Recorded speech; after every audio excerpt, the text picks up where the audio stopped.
எங்கேயோ ஒருத்தனுக்கு பைக்ல போறப்ப ஆக்சிடென்ட் ஆயிடுது. அவனை கொண்டு போய் ஹாஸ்பிட்டல்ல அட்மிட் பண்றாங்க. அடுத்த நாள் அவனை ஹாஸ்பிட்டல்ல கொலை பண்ணிடுறாங்க. கொலை பண்ணவன் ஒரு லெட்டர் அங்க வச்சுட்டு போயிடுறான். அடுத்ததா ஒருத்தன் பைக்ல போறப்ப சில பேர் அவனை அட்டாக் பண்றாங்க. அப்ப மயங்கி கிடந்தவனை கொண்டு போய் ஹாஸ்பிட்டல்ல சேர்க்கிறாங்க. அடுத்த நாள் அவனும் இறந்து கிடக்குறான். அவன் பக்கத்துல ஒரு லெட்டர் இருக்கு.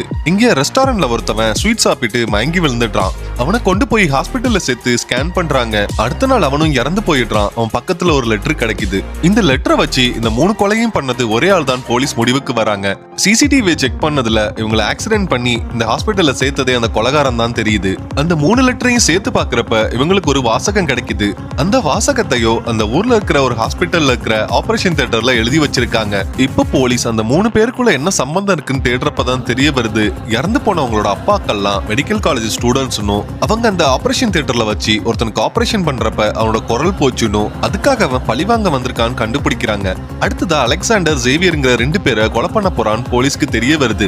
அலெக்சாண்டரை கொல்ல வரப்ப போலீஸ் அந்த கொலைகாரனை சுத்தி வளைச்சிடுறாங்க. அதே நேரம் ஆபரேஷனுக்காக அட்மிட் ஆன ஜேவியரை யாரோ கடத்திட்டாங்கன்னு சொல்லி போலீஸ்க்கு போன் வருது. அப்புறம் தான் தெரிய வருது கொலைகாரன் ஒருத்தன்ல 2 பேர் அப்படின்னு. இவங்க பாதுகாப்பு கொடுத்த அலெக்சாண்டரோ உண்மையான அலெக்சாண்டர் கிடையாது. அதே நேரம் அந்த ஜேவியரை கடத்தினது உண்மையான அலெக்சாண்டர் தான். அலெக்சாண்டர் ஏன் ஜேவியரை கடத்தினா நீங்க தெரிஞ்சுக்கணும்னா இந்த சேனலை சப்ஸ்கிரைப் பண்ணி வச்சுக்கோங்க. அடுத்த வீடியோல சொல்றேன்.